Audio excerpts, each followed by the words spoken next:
I don't wanna sit in a get with you, baby, tonight. I don't wanna love, I don't wanna fight.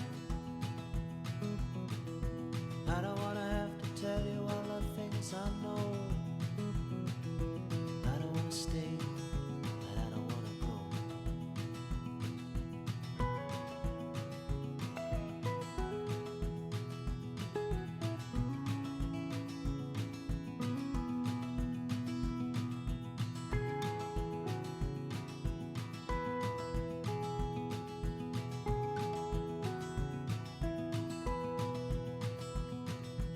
I don't wanna be the lover in your arms. I don't wanna be the one to keep you from home. I don't wanna be the crooked person in your heart. I don't wanna stop, but I don't wanna stop. Part-time lover, how we suffer now.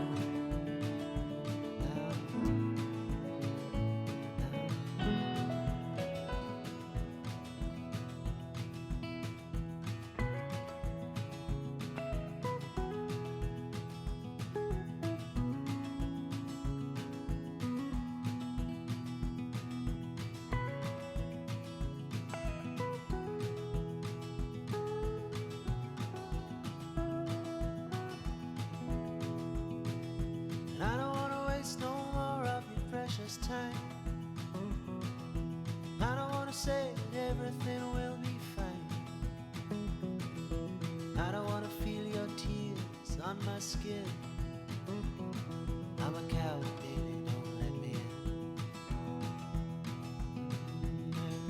Part-time lover, how we suffer now.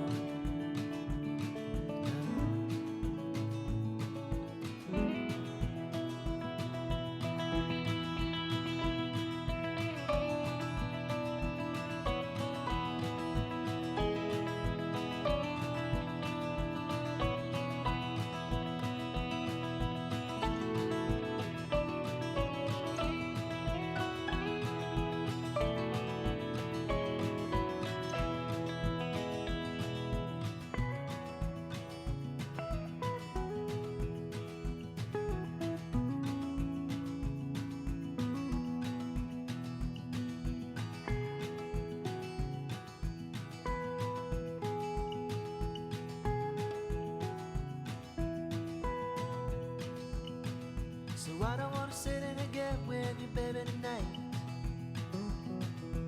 I don't wanna love, I don't wanna fight. tell you all the things I know. I don't wanna stay, I don't wanna go.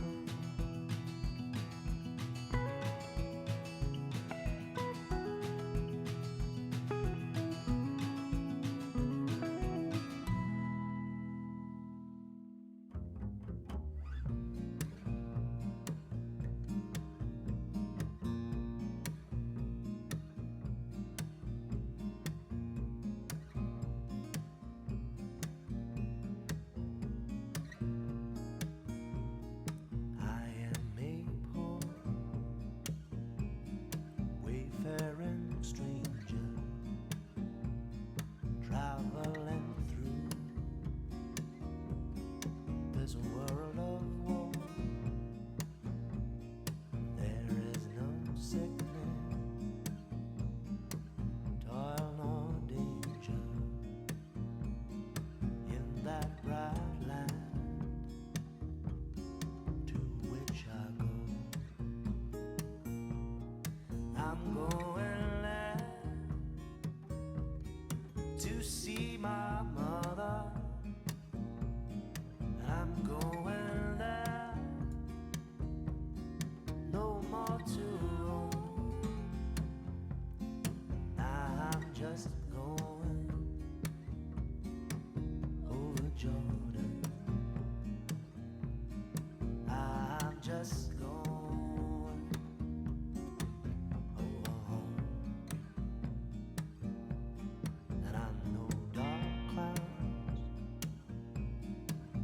gather round me, and I know my way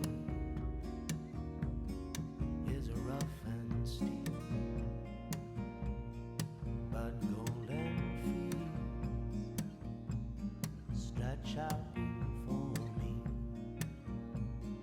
where weary eyes no more will weep. I'm going there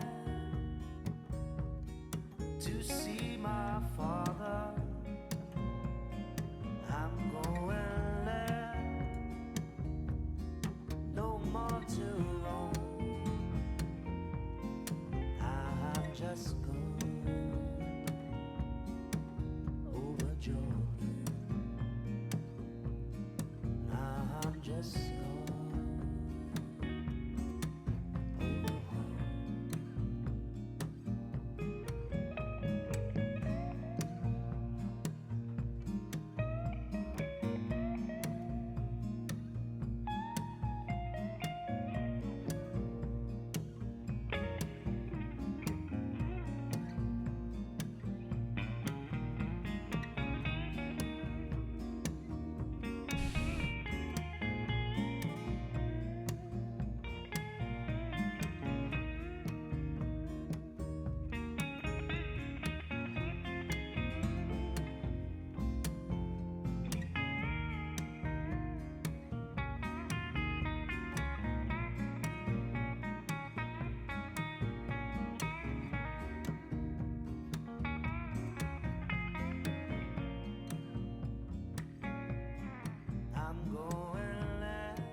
hush, little darling, don't say a word. I'm gonna buy you a mockingbird. Say, darling, say. And if that mockingbird don't sing, I'm gonna buy you a diamond ring. Yes, and I know that diamond ring. Yes, I know that diamond ring is gonna shine. Darling, if you'll marry me, I'll buy you a house with a big oak tree. Say, darling, say, we'll live in the house with the big oak tree. 3 little babies on your knee. Yes, and I know that diamond ring. Yes, I know that diamond ring is gonna shine.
So hush, little darling, don't say a word. I'm gonna buy you a mockingbird.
Good day, this is Dummies United. We're working on the Autumn Hike project. This is a project I've filmed kind of while I was taking a short break. The break wasn't planned. It was actually funny because I was going to take a short break while I moved my sister into our new apartment. And I had a lot of muscle problems. I had just did this logging project where I cut this tree into these big logs, but I had pulled like almost every muscle, every upper body muscle. It was funny because I'm working and then I'm like slowing down. It's like, oh, I can't do as much. And then I was cleaning up and there came a point where I had to move a stick. And I had to crack it in half, and it was a small stick. It was like, very small, and I couldn't bend it. It was like I had no strength to crack it in half, and I was like, okay, I have problems. So then I healed a little bit, and then I had to move my sister in, and then after that, well, during that, I got, this mystery sickness, and we thought it might be diabetes, my doctor and I, but it wasn't. I have to get checked every year because I take medication that puts me in high risk for that. Not because of my actual diet choices. But, so then during the break between September and, I really did it in October, in this huge weekend and a half, I started filming this project. This aerial photography. I went to, I believe it's 6 parks in Michigan.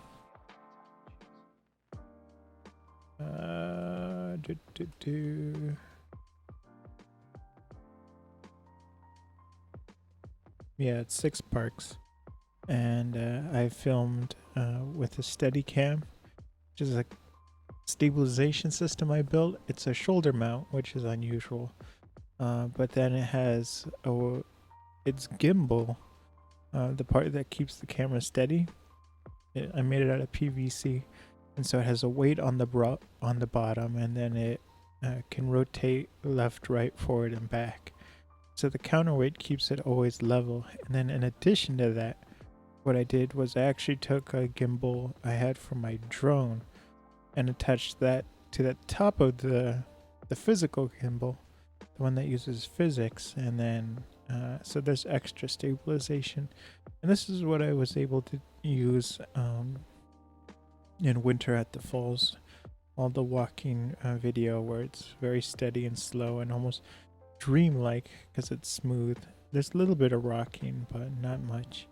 So then I filmed that at each park, and then I did aerial photography at each park, and then finally I went back and we shot film at 120 roll film, which is medium format then. So that's the same size of film that would be shot with an IMAX camera, but instead of it being, video film, it's just a photograph. And so with medium format, with digital, and when you're converting film to digital, you can get around 100 megapixels. So it's really high quality. But with film, I'm able to, get 250 megapixels, and I've done that before, but it's harder to do nowadays. But what I had to do before, no, it was hard back then, but what I had to do was I would like, here's a medium format picture. I would scan it in 3 chunks, and then in Photoshop I would load it, and it has the panorama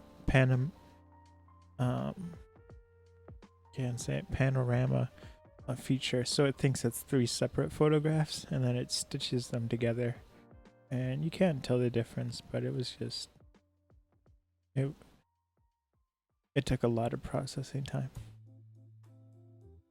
And actually, the way we're editing, we're not going to edit just one project at a time. We're going to flop back and forth between them, because I forgot to get the aerial photography photographs. We have the aerial photography videos, which is right here, but so we're gonna edit those this project. This park does not have the Steadicam footage, so this will be shorter. But we're gonna try to get to at least three projects out of the 6, and edit the Steadicam and the aerial photography video. And then tomorrow we'll be arranging the first 3 if we do it. If we accomplish the first 3 today, then we're gonna go back and we have the photographs here, and we're gonna, you know, splice them into the video. So they'll be very long. Like right now we have, that's 31, 29.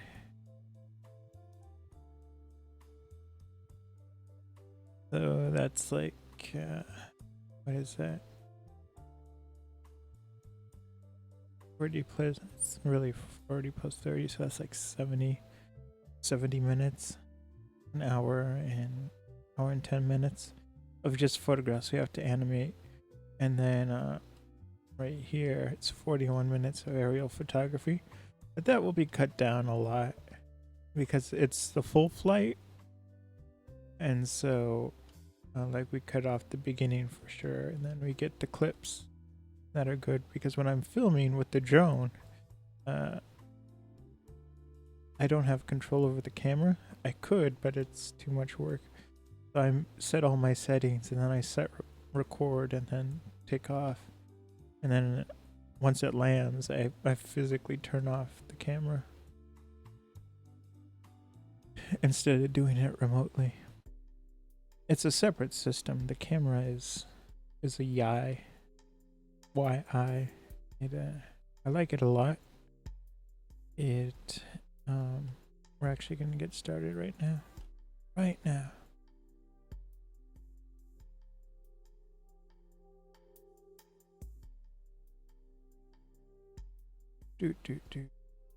The YI Chinese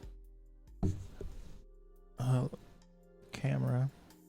It's kind of a knockoff GoPro, but it's not like a cheap knockoff. It's inexpensive. GoPros can go for like 300 and or so, 200 to 300. The YI you can get new for like 200, and that will do 4K. They have a YI, the YI Action Camera Plus, which does 4K at 60 frames per second, and that's like 250. But I have the regular YI that does 4K, and so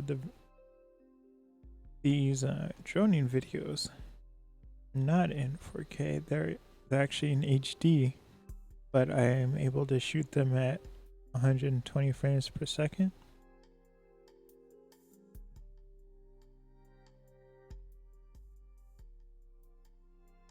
I'm lowering the resolution.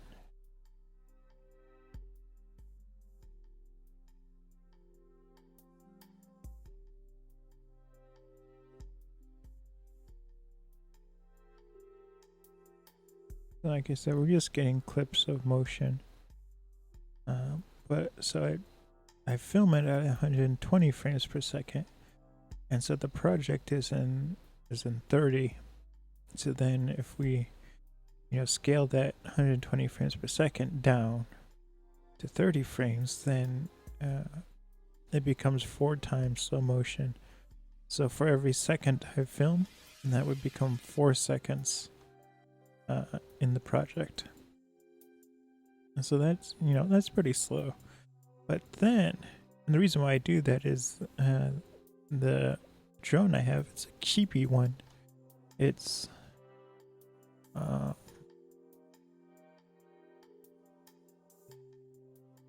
it's $80. It has no autopilot features. You very much have to fly it manually. Like, it won't hover. You have to manually hover. It just means you're always in control. It's not like the DJI where when you let go of the sticks, it will just stay in place and at the right altitude. You have to control the throttle and everything. So it is harder. But again, it's a price thing. The DJI is like 300 or 400, depending on which one you get. And I don't have the bucks. And so my motto is to just film with what you have. Don't wait to get equipment.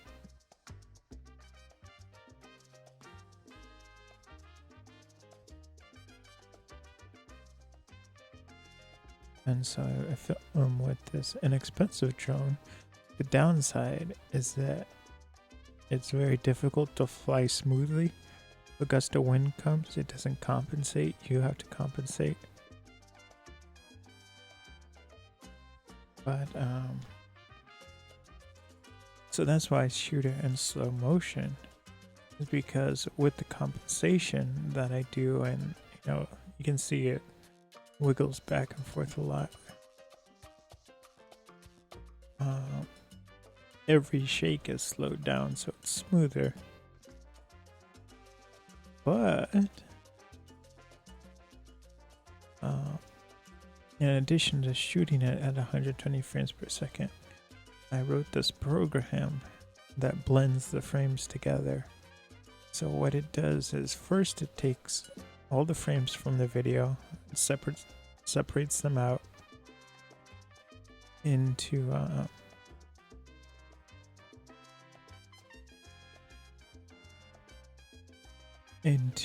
actual images, and then it takes each image and it creates an intermediary frame. So I believe it takes two images, and I don't remember exactly. I think it takes 2 images and then it creates 3 in between frames. So it's image number 1, and then it's 75% blend of image 1 to image 2. Then it's 50-50, where it's half image 2, half image 1, half image 2. Then it's 25% image 1 and 75% image 2, and then that's image 2, and so that actually makes it even slower. And so then from going physically to being 4 times slow motion, it becomes digitally processed to be even slower. And so that interpolation will it takes vibration and stuff out of the image. It does make it look a little bit more out of focus, but it just makes it smoother. And jitter. There's this thing called rolling shutter, where if you're moving the camera, usually left to right, you can get it up to down. There will be tearing in the image, where like the bottom half of the image will be looking one way and the top half will be looking the other. It's not a big amount. It's minuscule, but it looks warped. And so the frame blending will actually make that less apparent.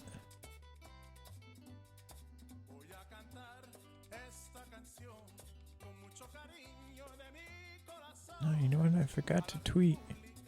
I did the automated tweet from the website.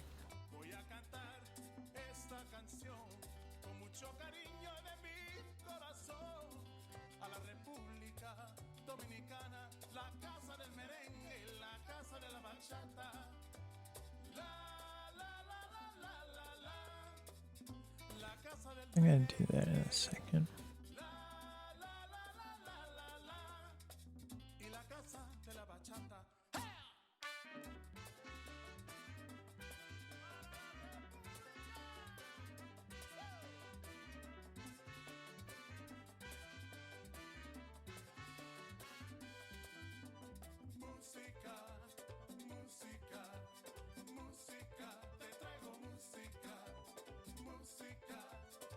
What should I tweet?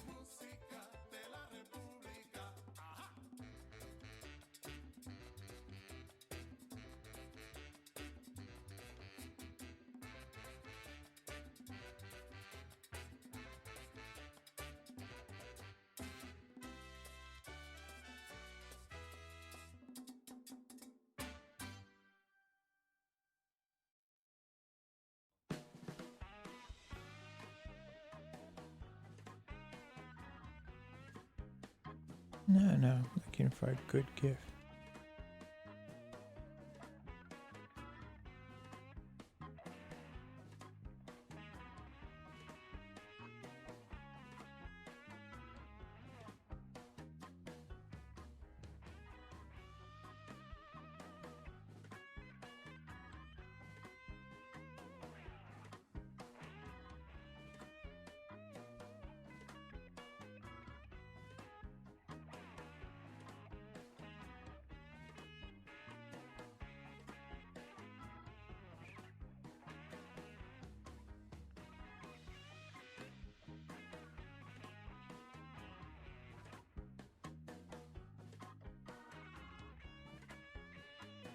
What hashtag to use?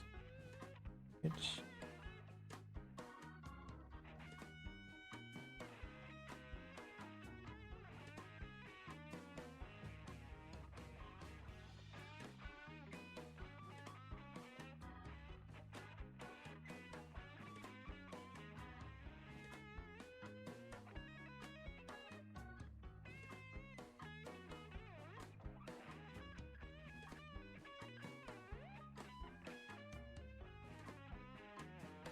Twitter's like not being helpful. It's trying to load all these.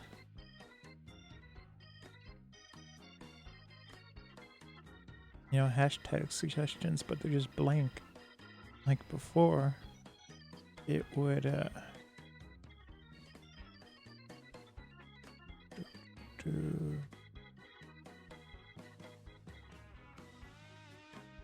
It would actually what is the word? It would actually show, you know, options.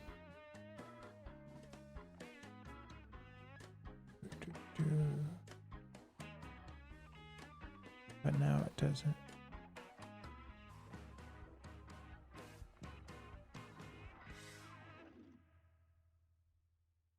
Oh man, hold on. I'm checking one thing.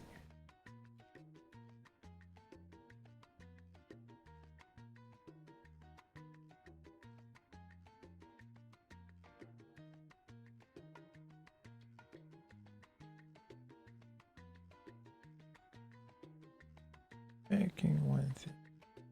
I know this is really interesting.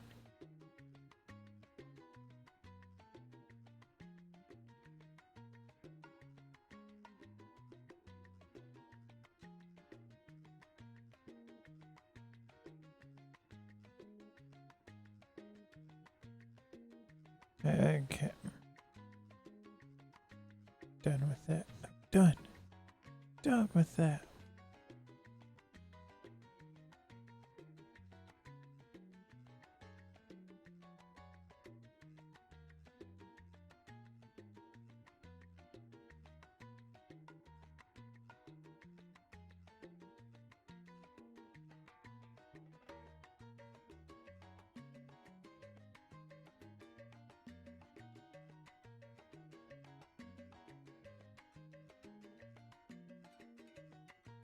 No, you might not be able to do 3 projects.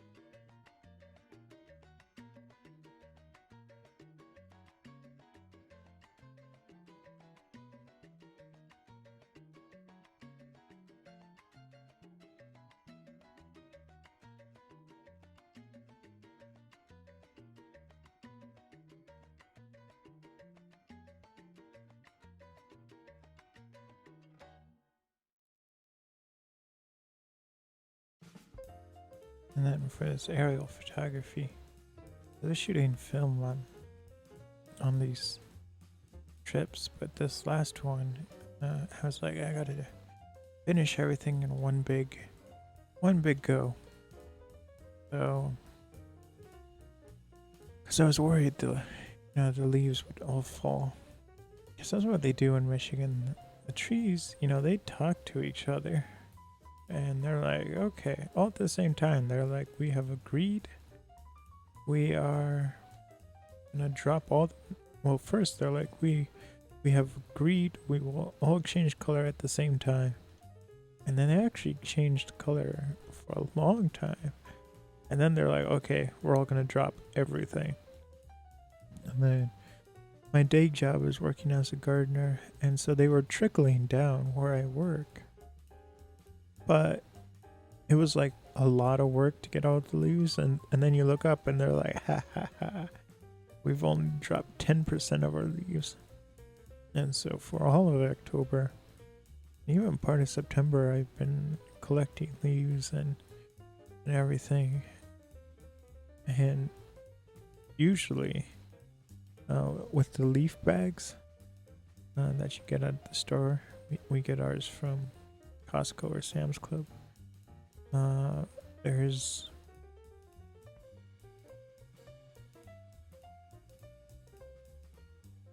usually 20 to 30 bags of leaves we do every week, so it's a lot of work. What we did this year, a little different. Instead of bagging the leaves, we have a mulcher, and so we put the leaves into the mulcher and it shreds them. And then the reason why you do that is it helps the decomposing process, where the leaves will very quickly just turn to dirt because they're already shredded.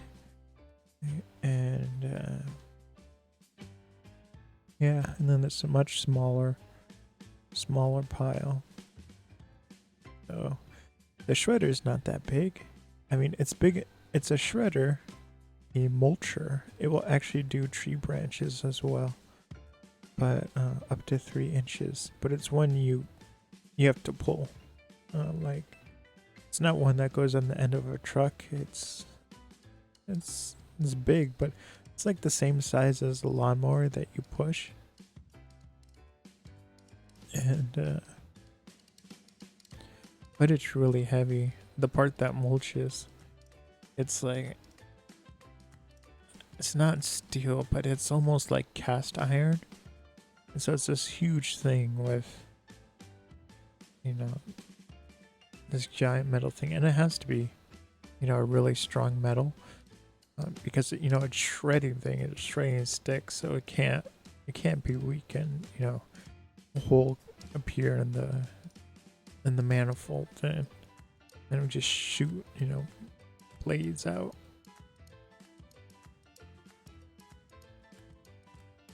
Do.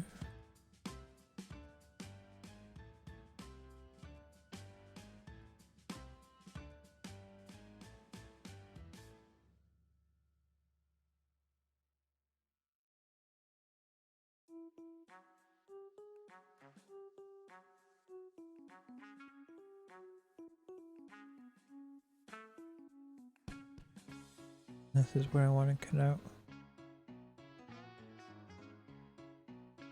But yeah, so our mulching, I did a huge section on Wednesday, but then I injured my ankle, so we're waiting for that to heal. But now I'm just not feeling very well. It's kind of one of those things where you work, and then the second you stop, you're like, oh man, I'm exhausted. So now I stopped, and that was the mistake. Because now, like, I knew I was gonna get like a cold or something from working out, you know, outside so much. But now it's like, I think it's coming. It's like, oh no, I'm not ready to get sick. It's usually with the streams. Set my alarm at 9:30, and then I usually wake up before 9:30. But the second it goes off, I'm up, I'm awake, and this past couple of days I've been so exhausted. Yesterday, it was bad. I got off stream and I was like, you know what, I literally have to lay down. So I laid down and I was like, rest. I didn't fall asleep, but it was just like, I could feel my body recharging. And then I was like, okay, time to get up. But I was still like really bad. And my mom was like, do I need to make a doctor's appointment for you? I was like, I don't think so. Then she says, I can't trust you. She says, you go until you die. I was like, yeah. But, so then I made a second pot of coffee. I do the French press, and at first it didn't help, but then I started to feel better. I was still really slow. But I got the work done. I planned to get done,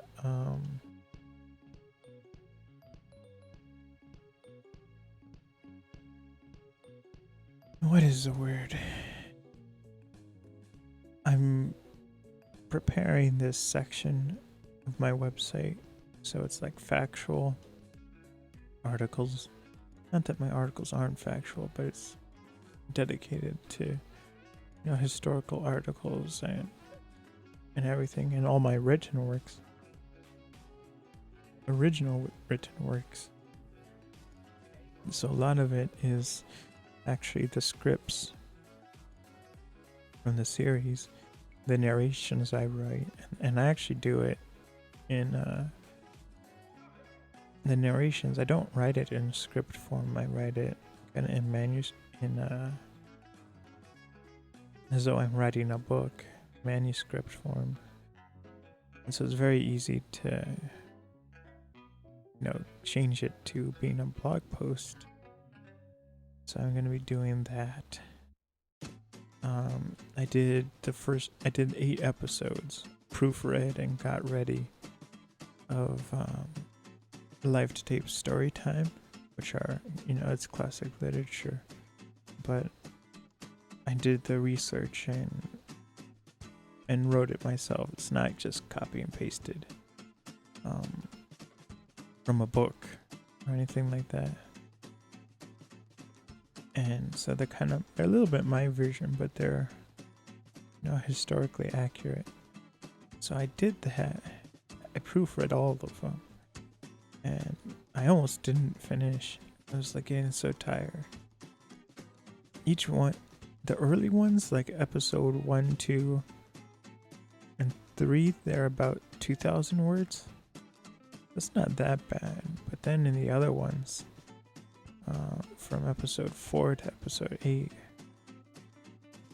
the smallest one's like 5,000 words. Well, that's not that's not that much words per episode. You'd be right, but it is, I'm dyslexic, so I already read really slow. But then when I have to proofread, I have to read, even slower. And not only that, I'm triple checking, or like I'll read a sentence and then I'm like, oh, is that fine? And then I'll read it again and again to make sure I actually read it right. And then it's in the right, the grammar's right, not just the spelling.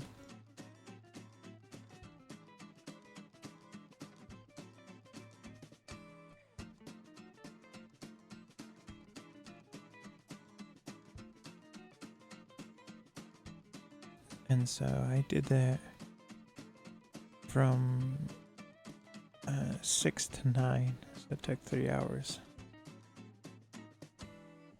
Which in the scale of things isn't that bad, but it was really exhausting. Like I said, I was so tired that day. Like I was contemplating going to bed I wanted to go to bed at 6. I watched the first episode of The Mandalorian, and that was nice.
kind of the rule of thumb is I try to cut out the rotation section.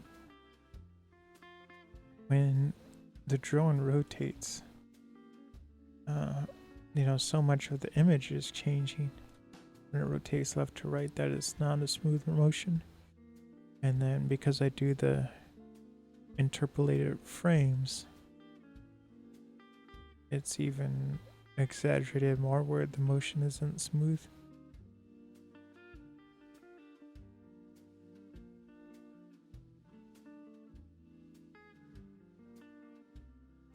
So I don't really like this.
This is the last section. We're gonna edit for this project. Then I'll take a medium-sized break.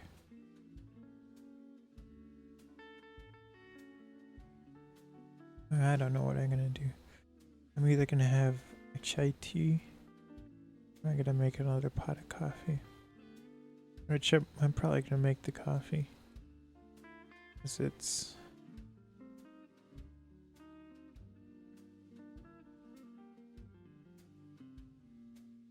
it makes more, so it lasts through the day.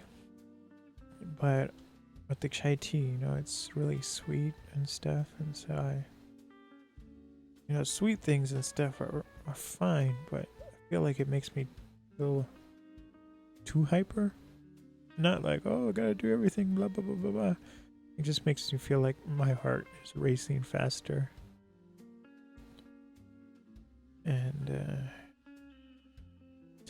And to be honest, I get a little bit more impulsive. Everything seems like a good idea. Let's do this, this, and this.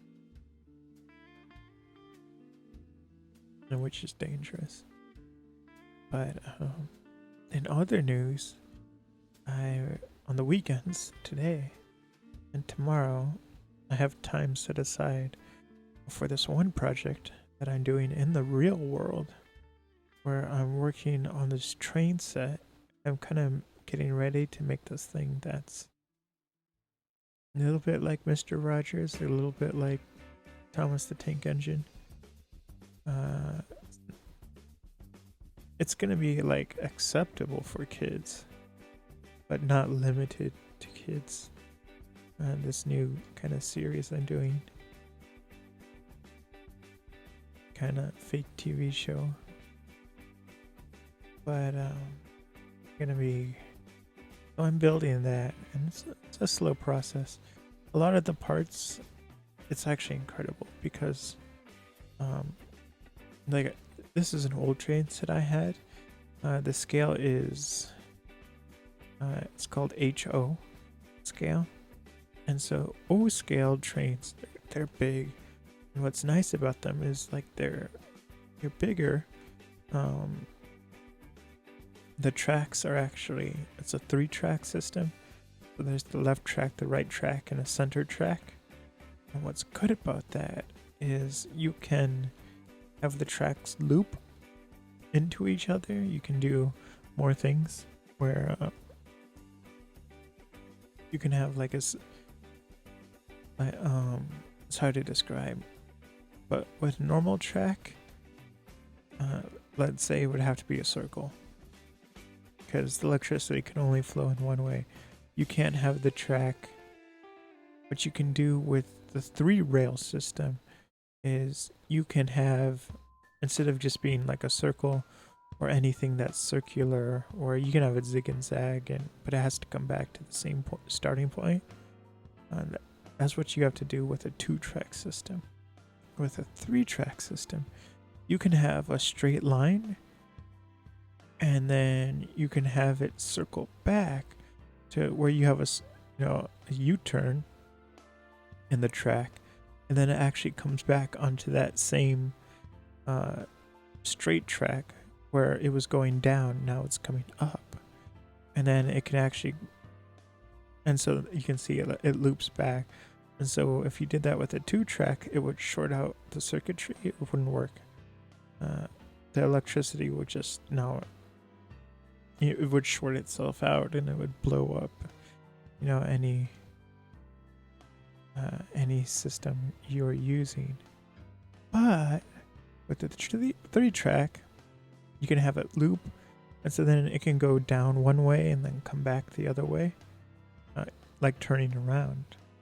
And so that's cool. Unfortunately, and so that's called the O scale. But I'm not using O scale. My own old train set is OH, stands for half O scale, so it's smaller.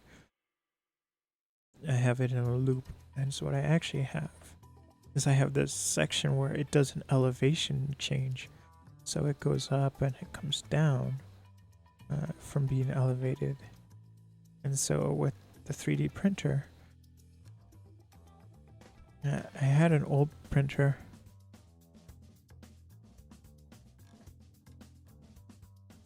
And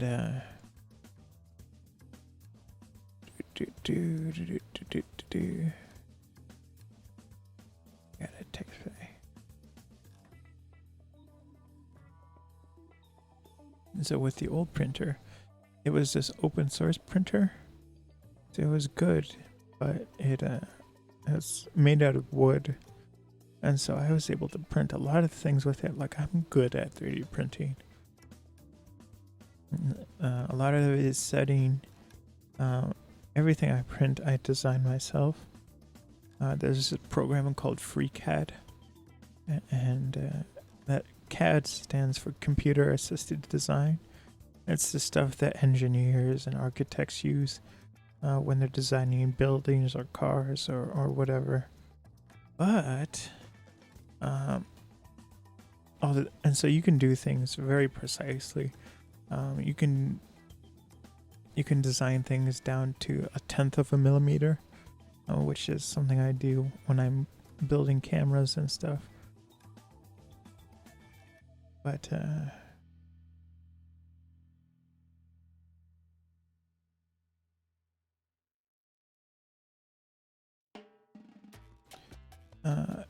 and so I've designed this for the elevation change.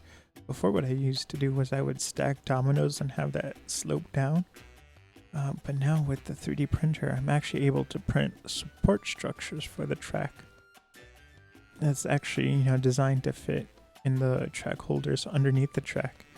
It has these holes that you can mount things into, and so I printed a sloping scale of support structures, so it's always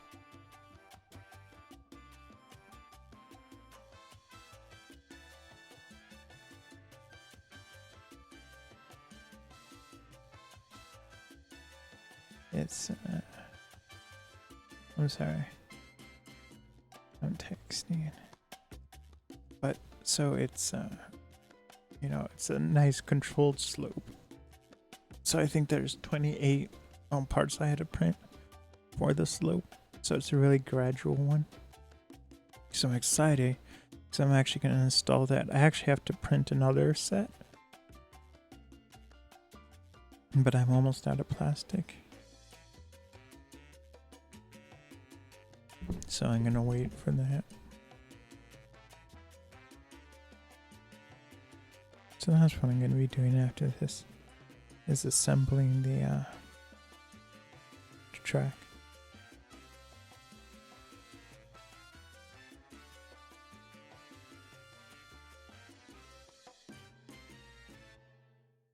And then I have this monorail system. It's from Disney. It's the actual monorail. But I want to build this what is it called? I want to build this mountain scene. So there's the ground scene where there's the small train, and then I want to build this section of mountain. And so the track system is a circle, and it's a big oval circle for the monorail. But there's not enough track where I want it to circle up this mountain. And the mountain I'm going to build, the miniature mountain, is going to be an L shape, so it will go around spiraling up. But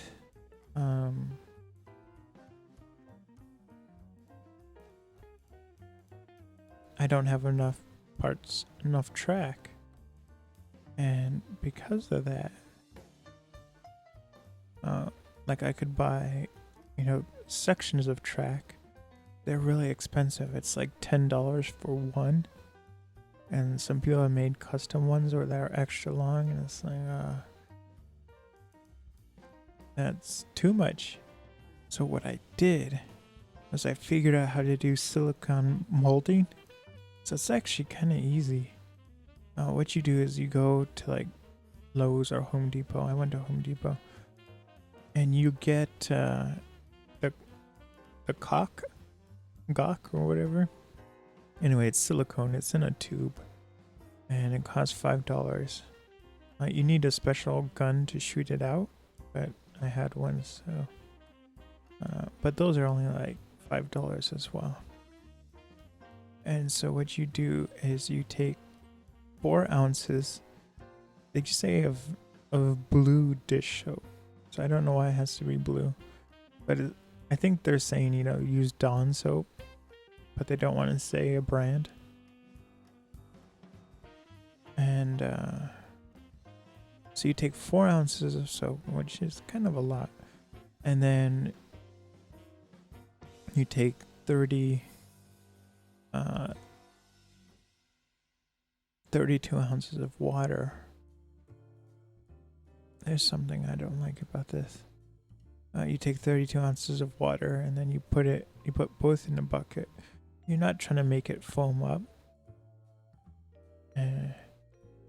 And so you mix it around, gently, and then you put the gawk straight into the soap water, and you massage it because it's really stringy, if that makes sense. But as you massage it, you knead it.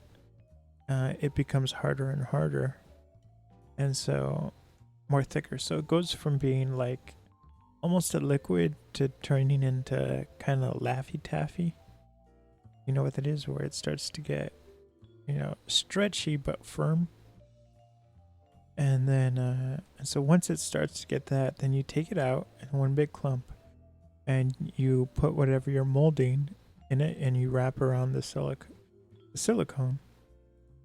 And then you wait, and you only have maybe 30-40 seconds to get your mold just right. Before it starts to harden, or it's too difficult to move.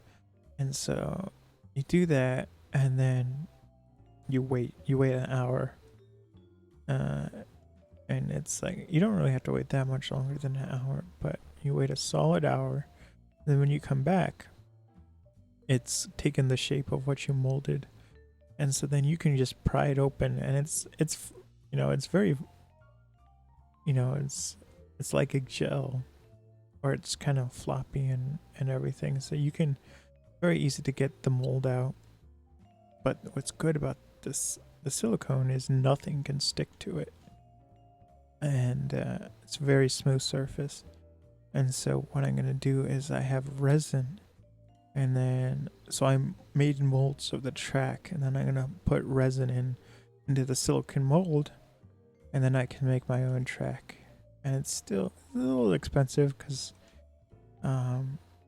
Like I was gonna get a gallon of resin, which is technically 2 gallons because you have the resin and then you have the hardener, and then you mix them in a 1-to-1 ratio.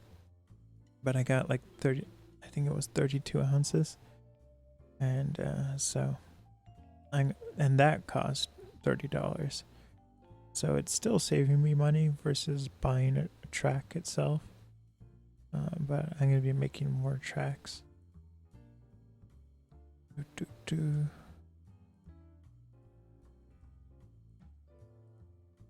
Okay, I'm gonna take a short break. Well, a medium-sized break. I'm gonna make another pot of coffee. Hopefully my computer doesn't shut down randomly like it did yesterday. It was really weird. Everything was working fine. The CPU wasn't working that hard. Like even right now, it's working at 25%. So it's nothing hard. And it just shut down. I'll be right back.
Okay, I'm back.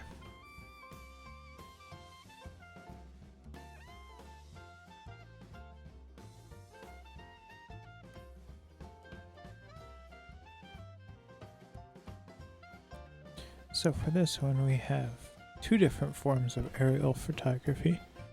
We have aerial photography, and it was filmed with an airplane, remote control airplane.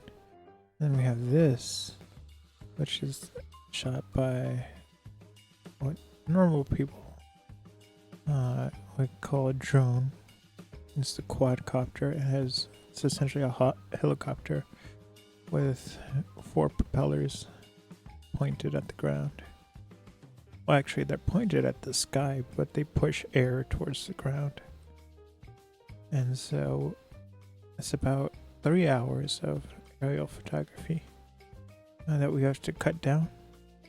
And it's not that we're trying to cut it down to a specific length.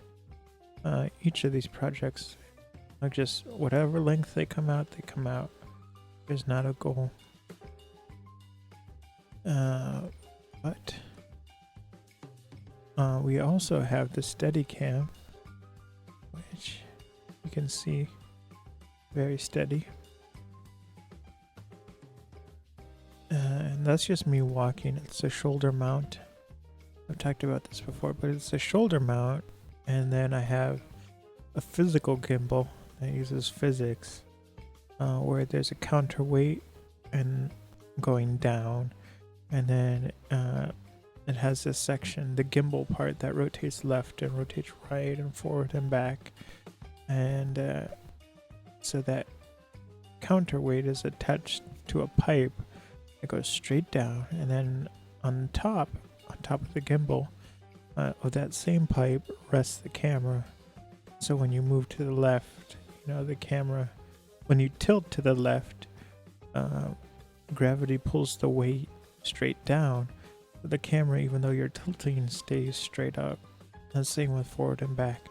And then in addition to that, I have the physical gimbal. But in addition to that, I have it set where on top of the gimbal there's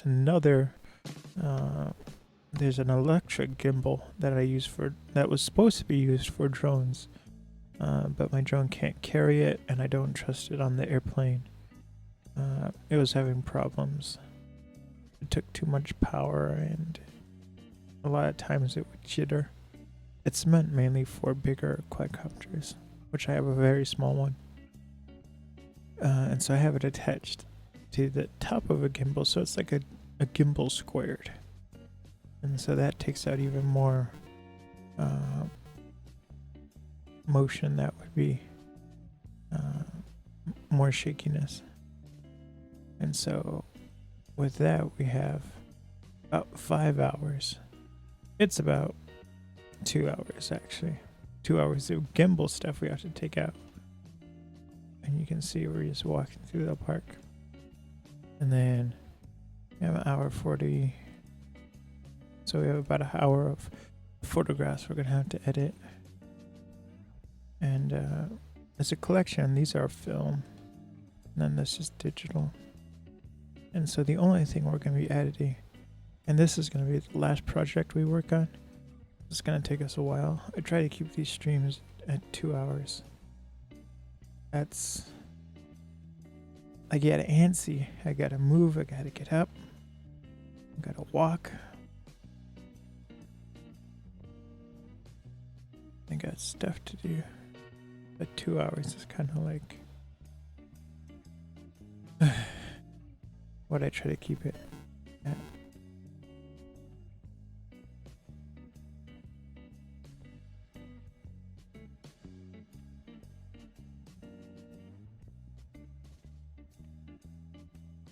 Here we go.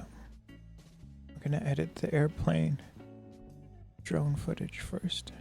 Aerial photography. You guys should get excited.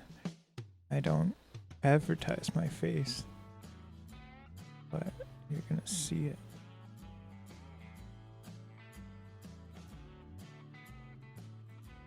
Oh, maybe not.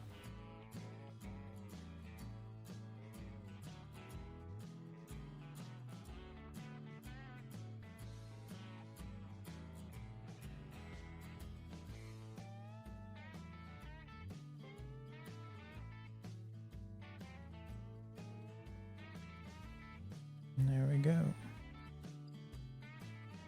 I had a bigger airplane. It's the wingspan is only a foot larger, but it makes a huge difference. And having a larger wingspan, they're both considered gliders, but I had to go down the size because I broke the bigger one. And if I wanted to get the parts to fix it, it would cost the same as buying a brand new one. If I bought a brand new one and it was 200, and then I was like, well, you know what? I got the smaller one because it was 100, and I was like, not much difference.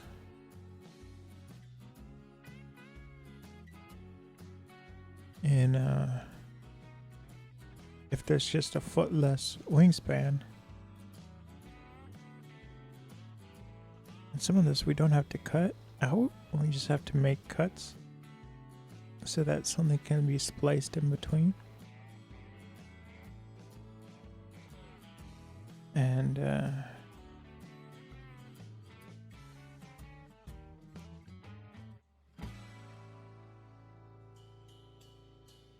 and so I was like, I'll go down a size. And not that it was a mistake, but it's with the larger wingspan, you can fly much slower because there's more wing to, pull the plane up into the sky. And they can just hang, in the air under the right conditions. And so you can fly a lot slower, which means you can not only fly slower, but you can have more cameras attached to you can have heavier weight, which means a bigger battery, longer flight time. The motor doesn't have to work so hard. And then you can also have, more cameras on. So with the other one, I was able to have my VR camera and then 3 other cameras attached, a left camera, a right camera on the left side of the plane, on the right side of the plane, and then a camera looking straight ahead, as well as a VR camera. And so with this one, I'm only really able to have 2 cameras, and the VR camera is kind of heavy, but if I'm shooting with the action cameras, which is, standard photography.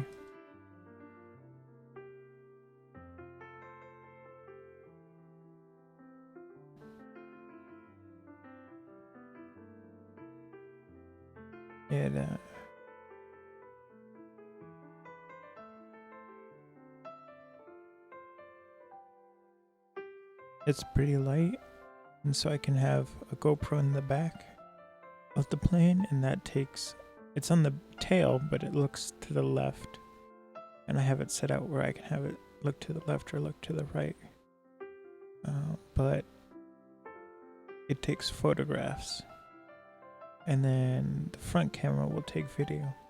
And again, this is like the quadcopter where I film it in HD.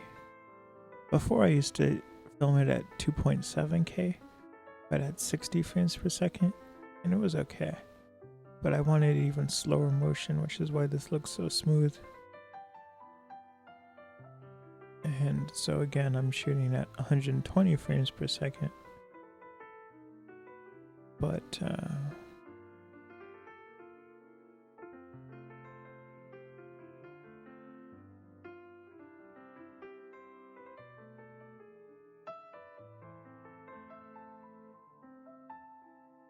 and then I have the simulated slow-mo program that does the interpolation frames.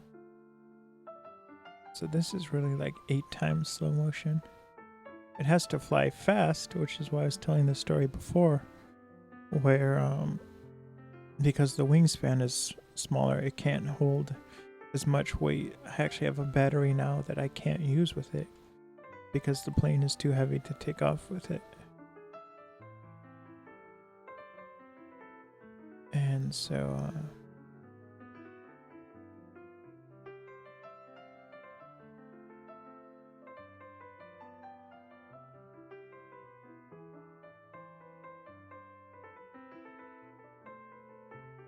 so I have to, it flies quite fast. As the faster it flies, the more lift it can get, which means, you know, the more equipment it can hold. But the downside is that if you start to slow down,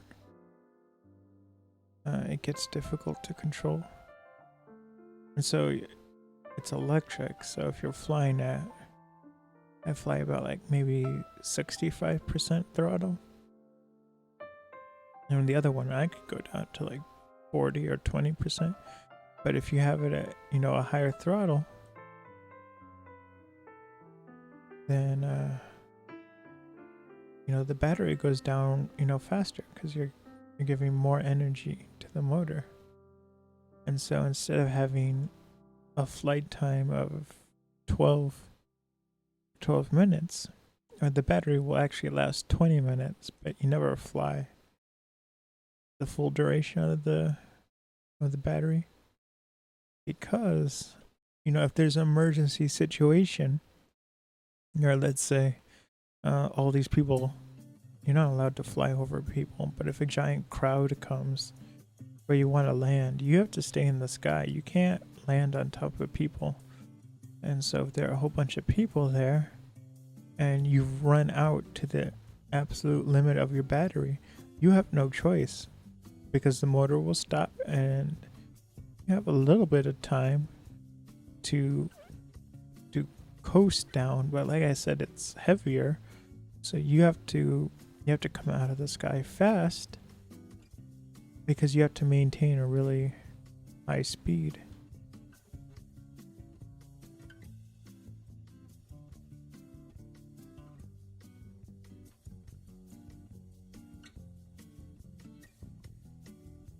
And so if I usually like to fly for like 50% of the battery, so then I have and it's all by time. I don't have a sensor that says how charged the battery is. I know each battery will last either 20 minutes, some will last 30 minutes, and then I will only fly for 12 or 16, 17 minutes with the bigger one.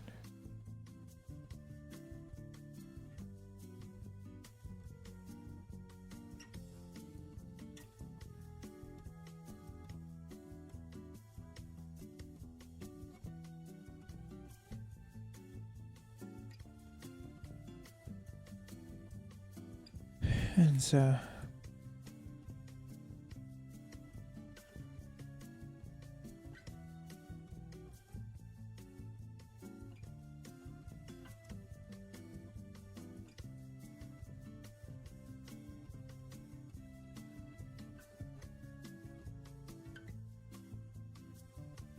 yeah, so because it's smaller, action makes a big difference where you have to fly a lot faster. Which means, you know, it's more turbulent. And then actually more difficult to fly. Because, you know, you look away for a second, essentially blink, and then it's, you know, like right here it's going down, and then you have to correct, and I actually could have flown in a wider circle, but I was afraid, because there's this one section and people walk there. I was afraid to get too close to that, so I did in really small circles. And like you can see, in real life it would take maybe 5 seconds to get from this section to the parking lot, and so the circles happen really fast. You have to concentrate. Now I have the equipment to do FPV. So what that means is it's first pilot view. So you actually, there's a camera on the drone and it transmits wirelessly to my headset. It's kind of like VR goggles. And then I can see exactly what the airplane sees, as though I'm a pilot on the plane. and so I can fly that way.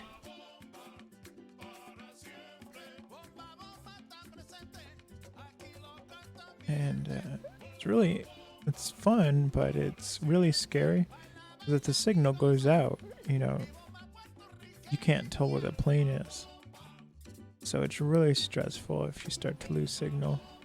And it's just like, if you're back in the day, if you had the wireless TV, things start to get static, and then it's like, oh no, come back. So when you're starting to lose signal. But the transmitter of the video supposedly goes like 1,000 meters. So it's supposed to go really far, but with radio technology, if it says it's supposed to go 1,000 meters, you only fly like 500 meters. Because you want extra safety. You never want to go to the limit, because like maybe you're flying to the limit and then somebody else starts broadcasting on your frequency, you would lose the connection. There'd be too much interference.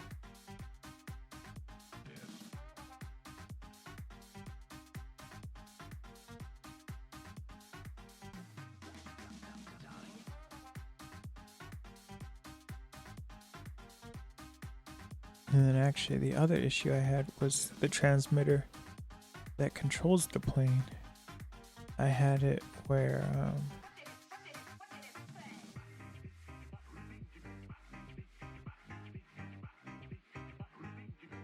I had the original transmitter in the pack, actual antenna, and the part that transmits. There's the controller, and it's different than the transmitter. The transmitter sends the signal. The controller is all the buttons, all the joysticks and everything. And so with the kind of more advanced stuff, you can swap out the transmitter. And so some people can put in a transmitter and it can go 20 miles. Well, no, like 20 kilometers away and still have a signal lock.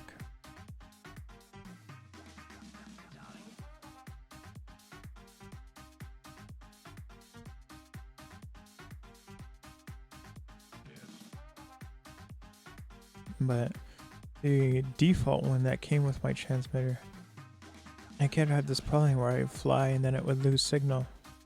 And so when it loses signal, it will turn off the motor. You can still control it, fly left or right once it regains the signal, but you have to do this. You have to do this thing where you put the throttle stick down to off, and then you can turn the motor back on. And so the reason why it does that is so it thinks that when it goes from having a connection to not having a connection, it's because the airplane's right next to you and it's on the ground or you're working on it. And so it's a safety feature where it doesn't turn on the propeller if you accidentally have the throttle on. Because even with the smaller airplanes, the motors are very strong and it will cut off your finger. It can cut off all your fingers at once, the propeller. So that's why it does the motor lock. But if it's flying, it's away from you, and then it loses the connection, it doesn't know that I should turn the motor back on the second I get the connection back. And so that's where I ran into problems in this one park. Where I'd be flying and then something would happen. I'd get interference and I'd lose the connection. And so then I actually did the research, which is something I should have done before. I just assumed it could fly pretty far. And it was like, oh, you can only fly, 500 meters with this transmitter. And there are all these people complaining that you can't fly very far. And so then I got a different pack, different transmitter. So this new transmitter, the one I'm flying with right now,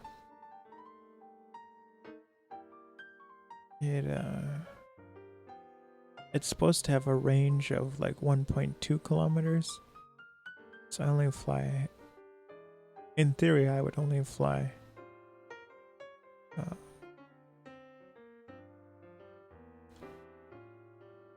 I would only fly half a kilometer away.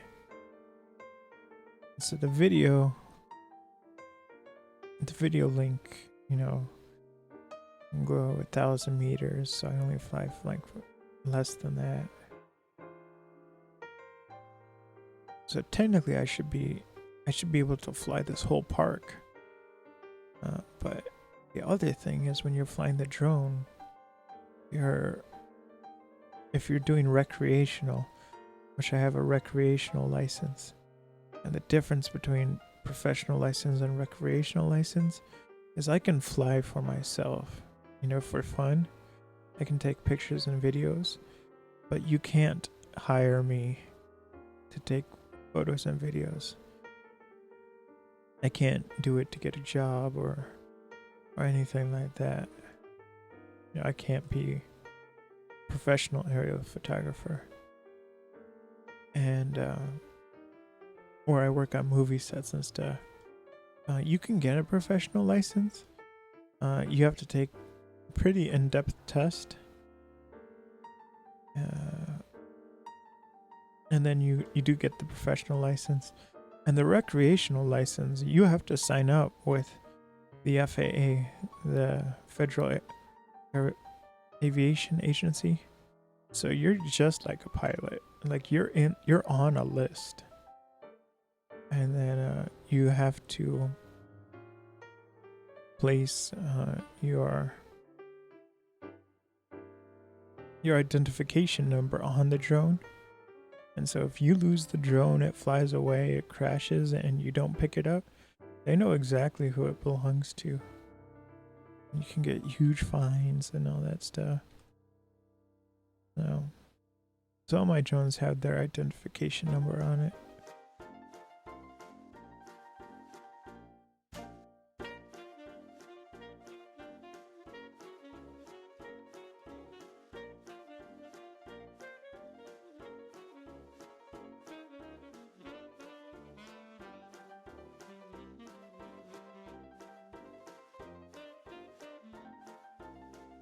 But what else? There's something else. Oh, so I was telling line of sight. So for recreational, there's like 5 rules, and they're big rules. There's other rules as well. But one of them is you're not allowed to fly within 5 miles of an airport, which is like duh. Because then like you don't want to hit a plane. You don't want the drone to go into an engine and explode. All kinds of stuff. And then the other rule is you're not allowed to fly over people. You're not allowed to, which is actually, that's a big one, and that's a big gripe. Because like I see all these drone videos, you know, and they're like, oh, we're flying through the city. You're not allowed to fly through a city unless it's 100% empty. You're not allowed to fly, you know, where there can be people. And then the other, the other gripe too, is you have to fly line of sight. So you are allowed to fly the aircraft, but you have to be able to see it with the naked eye. So if you can't see the airplane, you're too far away. And so how that's a problem, you might be wondering like, oh, if you can't see the airplane, how are you flying it? Well, with the FPV, it's very easy to get equipment, inexpensive as well, to where the drone will transmit back a video link. You know, you can fly 1 kilometer, 2 kilometers away, and so you can't see 2 kilometers away, but you can fly it with the equipment and still have control of the airplane. But now you're not supposed to as a recreational license, and with the DJI drones and everything, they can do out of the box, they can transmit back up to like a kilometer straight up the box. It's nice. That means, you know, all these people who get the drone, and a lot of them don't even get the drone's license. They'll fly, you know, where they can't see the drone. And so that's not legal. That's breaking the rules. And so if you lose a connection or everything, the drone will just be lost. With the DJI, it has the autopilot where it will actually start to fly back towards you. It's called return to home. And a lot of the more advanced autopilot systems can do return to home, or it will fly back to the exact location where it took off. And you can even get it for airplanes. I have a pilot assist on this airplane, where if I let go of the joystick, it will automatically level the plane and fly straight. Now, if it's aimed the wrong way, it will fly straight away. But if it's flying back to me, it will fly. It's supposed to fly, straight. It just keeps the plane level. It's not that exciting. But there are other versions where they have GPS, and you can actually set it. You know, okay, I want you to fly in a circle this big, and it will fly in a circle without any input. You can have it set where you have checkpoints, and you can say, okay, I'm not going to give you, like, you get the plane in the air manually, but then you hit a switch and you say, okay, do the flight path. And so you can have a checkpoint where it's like, okay, follow this road, start here and there, then turn around, and then go up to this elevation and turn around. And so it's a whole set of instructions, and it will do it. It will fly the path on autopilot.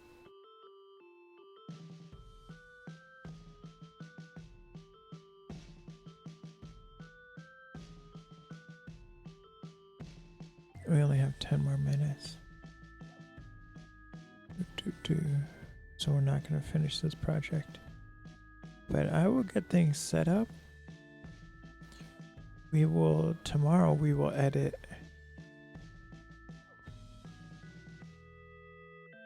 the rest of this project, and then we'll go back to the first project. And with the aerial photographs, which is different from the aerial video, we will actually assemble the first project.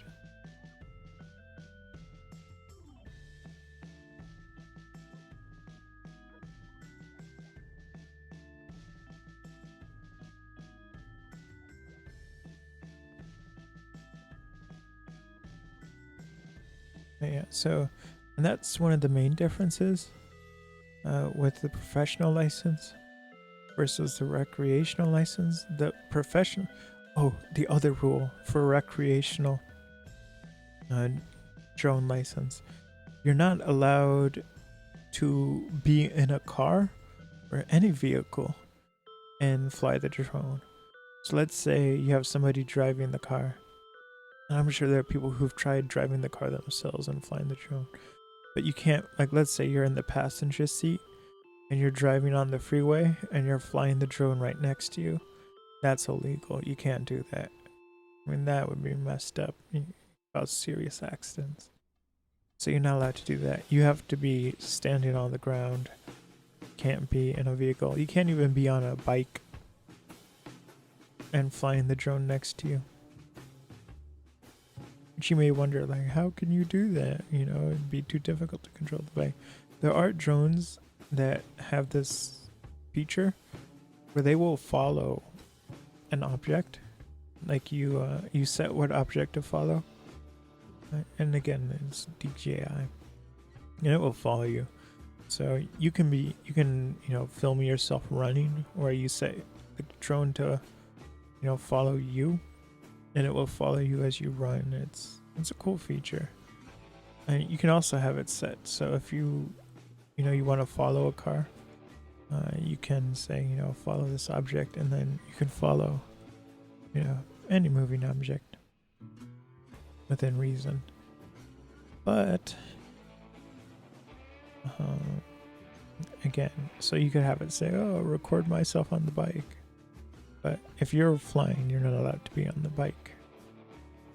You can film somebody else riding their bike, as long as you're in a fixed position. But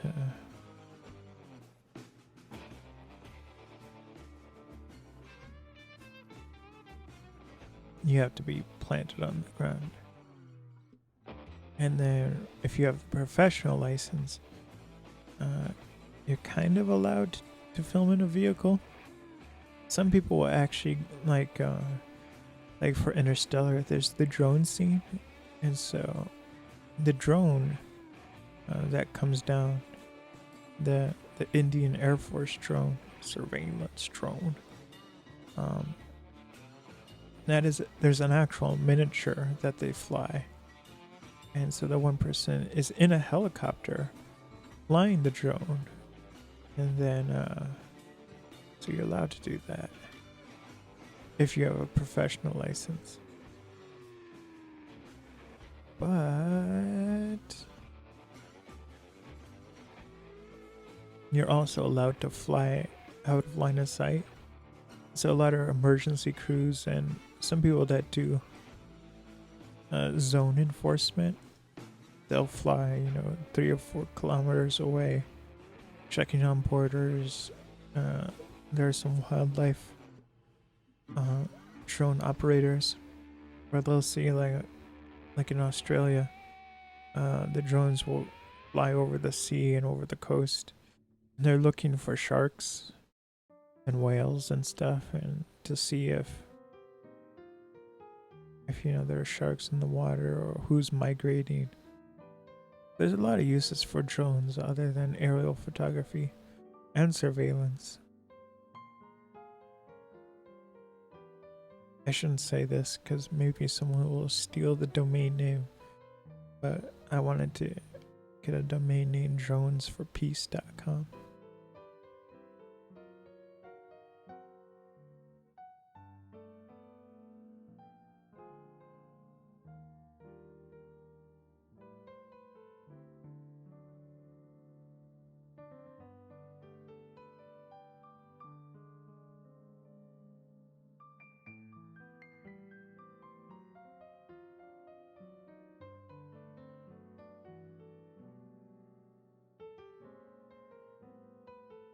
So actually, we'll get to this section. This flight was only 10 minutes. But you can see with the simulated slow motion, we're up to 30 minutes. And you may be wondering, I'm like, oh, you said you shoot at 120 frames per second, and you do the interpolation frames. It should be 8 times slow motion, and you'd be right. But in addition to do the frame interpolation, I also do a frame blending. And so it does the interpolated frames, and then it goes back and blends them back together. So instead of being 4 times the duration, 8 times speed, it goes back to being down to 4 times speed. So what that means is all those frames that were interpolated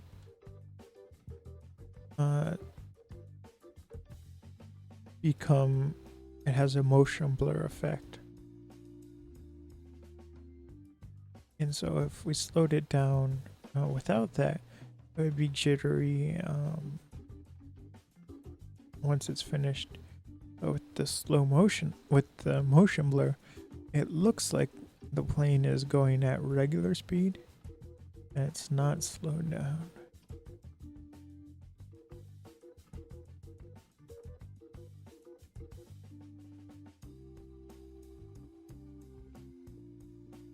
So the program is actually really computationally intensive.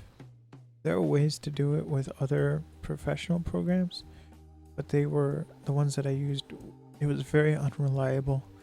It would take a week to do one video, and there was a 60% chance that it would fail halfway through, and if it fails halfway through, the entire video is not salvageable, so you have to start over, and it could fail the next time. And then so I wrote my own program to do that, and it runs on Linux, on Mac. And so, like I said, I use the Linux boxes to render, which is why I edit everything on Blender. Because Blender works on Mac, it works on Linux. It's very universal. And so then I upload it to the Linux box. And the Linux box will render. And then while it's rendering, I can be here working on other projects. Or if I was, working on another program that, you can only have one license, you can only run on Windows, then we'd be editing the project, and then I'd have to export it. So the export can take, 6 or 7 hours. So if the export takes too long, I can't stream the next day, because you can't stream and render at the same time. Your computer will blow up.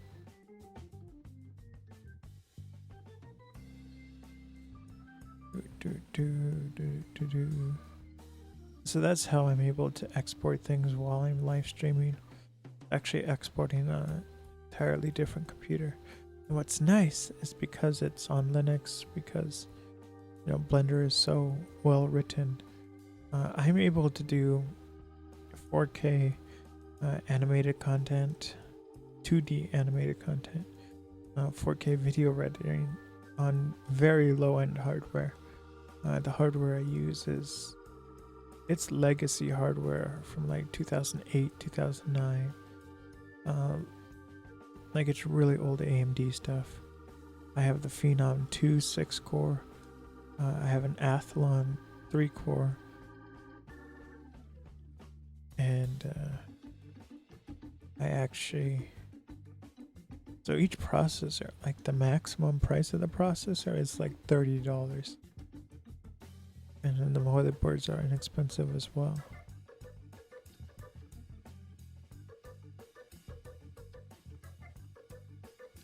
But even though it's a 3-core or a 4-core or a 6-core in 2008, it's still able to process 4K, 3D.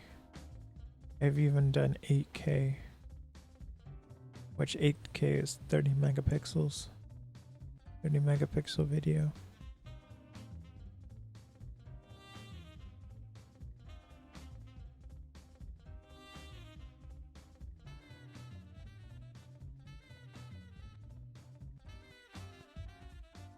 I want to get the landing.